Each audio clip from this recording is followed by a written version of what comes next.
Salam kerahiman. Kita akan baca dari 449. Hari ini 11 Desember. Kita mulai ya. Dalam nama Bapa dan Putra dan Roh Kudus. Amin. 5 Agustus 1935. Pesta Santa Perawan Maria, Bunda Kerahiman. Aku mempersiapkan pesta ini dengan gairah yang lebih besar daripada tahun-tahun sebelumnya. Pada hari pesta ini, pagi-pagi, aku mengalami suatu pergulatan batin karena memikirkan bahwa aku harus meninggalkan kongregasi yang menikmati begitu banyak perlindungan istimewa dari Maria ini. Pergulatan itu berlangsung selama meditasi dan juga selama misa pertama. Dalam misa kedua, aku berpaling kepada Bunda kita tersuci sambil memberitahukan kepadanya bahwa sangat sulit bagiku untuk memisahkan diri dari kongregasi. Yang kau lindungi secara istimewa ini, ya Maria. Kemudian aku melihat sang perawan kudus, elok tak terperikan. Ia turun dari altar ke tempat aku berlutut, merangkul aku erat-erat dan berkata kepadaku, "Aku adalah bunda bagi kamu semua berkat kerahiman Allah yang tak terselami. Yang paling menyenangkan hatiku adalah jiwa yang dengan setia melaksanakan kehendak Allah. Ia membuat aku memahami bahwa dengan setia aku telah memenuhi kehendak Allah. Dan dengan demikian aku berkenan di hatinya. Jangan takut akan halangan-halangan yang kelihatan. Tetapi tetapkan pandanganmu pada sengsara putraku, dan dengan cara ini engkau akan menang." Itu yang akan kita baca bersama-sama. Sebelumnya kita dengarkan dulu sharing dari seorang ibu. Dia devosan Kerahiman Ilahi dari MKK. Pelayanannya banyak ya. Selain jadi ketua komunitas Kerahiman Ilahi, juga banyak hal yang dia lakukan. Dia mulai cerita di tahun 1977. Saat hendak melahirkan anak yang kedua katanya ya. Waktu itu dia belum Katolik. Si suami berdoa di bawah patung Yesus. Waktu itu di rumah sakit Carolus ya. Berdoa bahwa dia berjanji akan mengajak seluruh isi keluarganya untuk masuk ke Katolik. 3 bulan kemudian setelah anak kedua ini lahir, anak pertama kejang-kejang ya, mengalami sakit.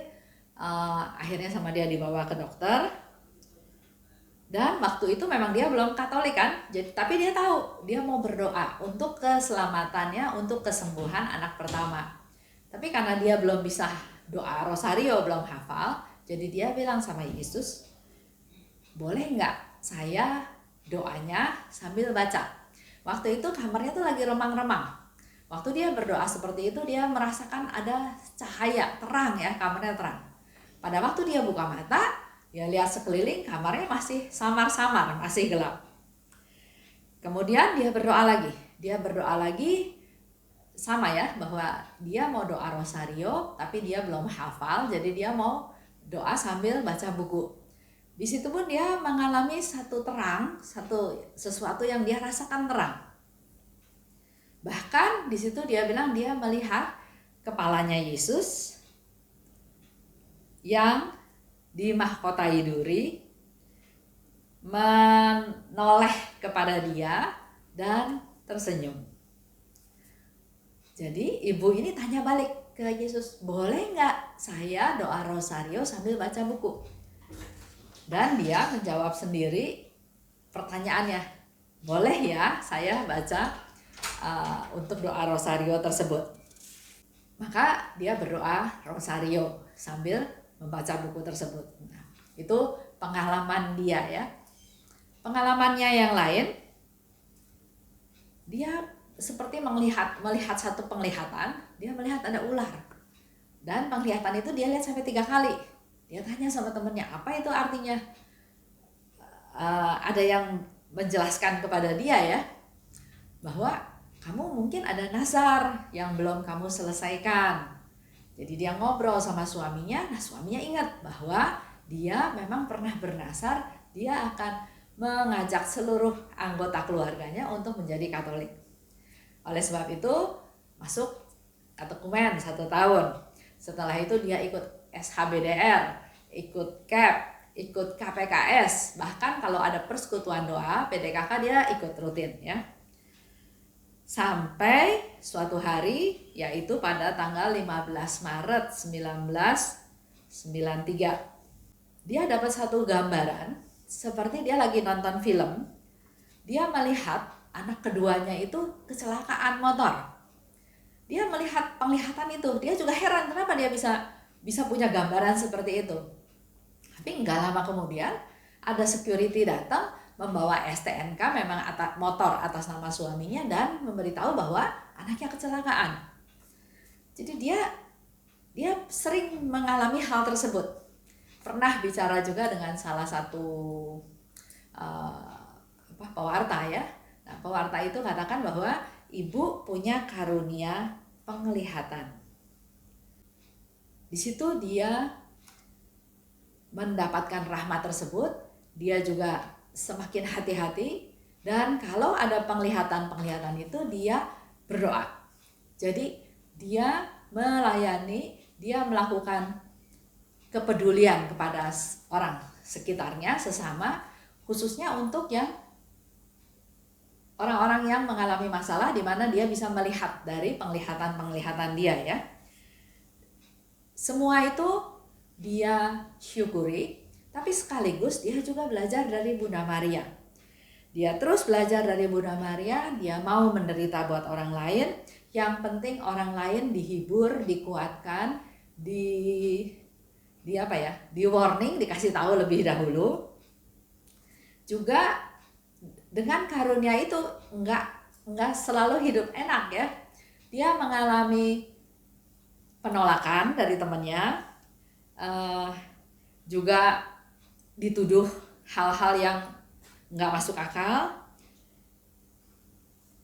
Ada temennya juga yang ngomel, yang maki-maki dia, yang menyalahkan dia, tapi itu semua dia terima dengan rendah hati, dengan kasih, dengan setia, dengan taat. Dia mau melayani dan dia nggak mau egois untuk diri dia sendiri. Jadi apa karunia yang dia peroleh, dia syukuri, dia gunakan. Tapi kalau ada penglihatan itu, dia langsung berdoa buat orang-orang yang dia lihat dalam penglihatan tersebut. Dan dia menjadi kuat, dia menjadi semakin hari semakin tulus dalam melayani karena dia belajar dari Bunda Maria. Kalau dilanjutkan dengan apa yang dibaca hari ini, kejadiannya yaitu 5 Agustus 1935. Pesta Santa Perawan Maria Bunda Kerahiman. Kemarin kita dengar Bunda Maria punya gelar Ratu Surga, Bunda berbelas kasih, Bunda ibumu ya. Hari ini kita juga diingatkan tentang peran Bunda Maria sebagai sebutannya sebagai Perawan Maria, juga Bunda Kerahiman. Dalam persiapan pesta Santa Perawan Maria, Bunda Santa Perawan Maria tersebut ya, di situ dia mengalami satu pergulatan selama meditasi dan misa pertama. Waktu misa kedua, waktu dia berpaling kepada Bunda Maria, dia melihat Sang Perawan Kudus elok tak terperikan turun dari altar ke tempat aku berlutut, merangkul aku erat-erat dan berkata kepadaku, "Aku adalah Bunda bagi kamu semua, berkat kerahiman Allah yang tak terselami." Bunda Maria adalah ibu kita, menjadi bunda kita yang diberikan oleh Allah karena Allah yang berbelas kasih, yang tidak bisa diselami belas kasihnya. Yang paling menyenangkan hatiku adalah jiwa yang dengan setia melaksanakan kehendak Allah. Kita sebagai anak pasti ingin menyenangkan bundanya ya, menyenangkan ibunya. Apalagi kalau ibunya itu sudah mulai tua. kita bisa sampai seperti hari ini kan jasa orang tua ya, jasa ibu. Jadi kalau sekarang ibu di masa tuanya minta ini, minta itu, kita sebagai anak ingin memenuhinya ya. Jadi bukannya dikasih ke panti jompo, bukannya dikasih ke pembantu. Bahkan saya juga pernah lihat ada satu ibu yang mungkin nggak cocok sama menantunya. Jadi dia ditaruh atau ditempatkan di pavilion rumah dengan susternya, dengan aktivitasnya sehari-hari. Jadi rumahnya satu tapi kelihatannya udah 2 rumah yang berbeda. Padahal ibu itu punya jasa. Oke lah, mungkin nggak berjasa terhadap menantu, tapi kan dia berjasa terhadap suami daripada si menantu ini kan ya. Jadi kita juga diharapkan untuk menjaga, memelihara, menyenangkan dia. Dan di sini dikatakan oleh Bunda Maria, yang paling menyenangkan hatiku. Jadi kalau kamu mau menyenangkan hati ibumu, kalau kamu mau menyenangkan hatinya Bunda Maria, yaitu dengan setia melaksanakan kehendak Allah. Bukan aku ya, bukan tujuannya untuk kepentingan Bunda Maria, tapi melaksanakan kehendak Allah, aku senang. Ini menjadi satu masukan buat kita semua. Kalau mau menyenangkan Bunda Maria, kalau mau menyenangkan orang tua kita, kalau mau menyenangkan Tuhan, lakukanlah kehendaknya. Seperti yang dialami oleh Ibu Mailani tadi ya. Kalau saya ditanya mau nggak punya penglihatan seperti itu, kalau saya nggak mau. Melihat suatu peringatan, sesuatu yang akan terjadi yang ya kalau bisa saya nggak mau punya rahmat seperti itu ya. Tapi Ibu Mailani dengan setia menerima rahmat tersebut, melihat satu penglihatan, dan melalui penglihatan tersebut dia berdoa untuk orang-orang yang dia lihat. Jadi ini ada kepedulian, ada penderitaan, ada yang harus dilakukan, ada sebagai mungkin doa silih, mungkin puasa atau hal-hal yang lainnya. Dia setia melakukannya untuk menyenangkan Tuhan. Kekuatannya dari mana? Dia bersandar pada Bunda Maria, dia mengandalkan Bunda Maria, dia belajar dari Bunda Maria.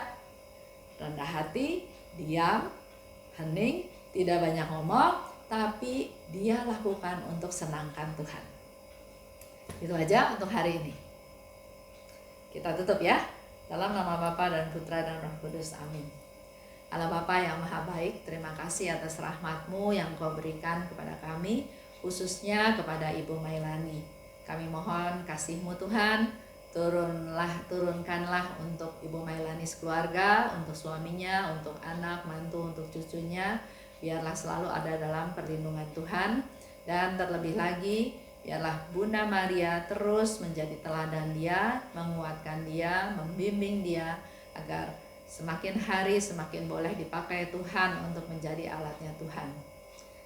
Kami mau berdoa juga untuk kami semua Tuhan. Terima kasih atas Bunda Maria yang Kau berikan kepada kami. Biarlah kami juga bisa dan mau menyenangkan Bunda Maria, yaitu dengan melaksanakan kehendak-Mu. Berkati kami semua Tuhan, agar kami dapat melakukannya dengan sebaik-baiknya. Kemuliaan kepada Bapa dan Putra dan Roh Kudus, seperti pada permulaan, sekarang, selalu, dan sepanjang segala abad. Amin. Dalam nama Bapa dan Putra dan Roh Kudus. Salam kerahiman.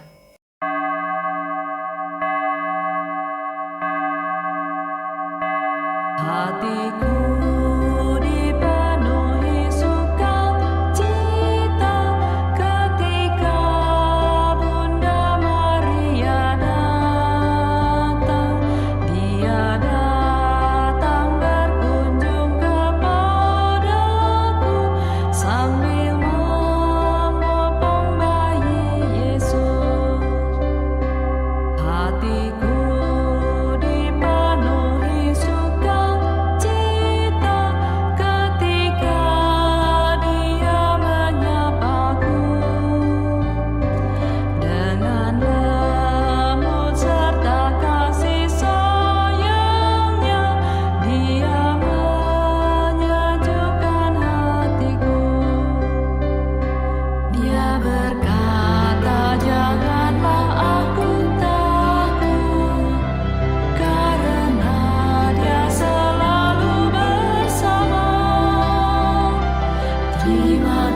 hatiku